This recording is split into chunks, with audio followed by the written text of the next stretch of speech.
अस्सलाम वालेकुम। कैसे हैं आप सब? खैरियत से हैं? वॉक कर रहा हूँ जी मैं। आज लाहौर में बहुत ज़्यादा ठंड है। टोपी मैंने पहनी हुई है, दस्ताने आप देख रहे हैं मेरे हाथों में। मैंने अपने आप को ना गर्म रखा हुआ है और रखता भी हूँ।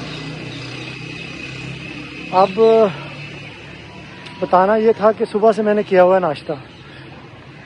अब ना मुझे भूख लग रही है बहुत ज़्यादा। अब मैं सोच रहा हूँ कि वॉक करने के बाद छोटे समोसे खाए जाएं। वैसे डॉक्टर अफान ने मना किया समोसे नहीं खाने चाहिए, लेकिन आज दिल कर रहा है छोटे समोसे खाए जाएं। तो समोसे की तरफ चलते हैं, फिर बात होती है। समोसों वालों की तरफ आ गया हूँ। मैं समोसे दिखाता हूँ आपको, छोटे समोसे। ये है जी समोसे, ठीक है जी।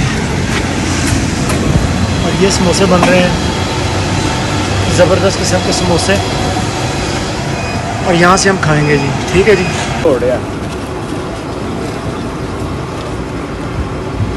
बहुत लाख इतना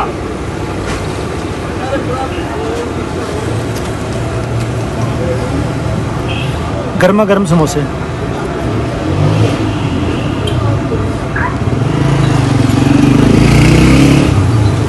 बदले लेगा।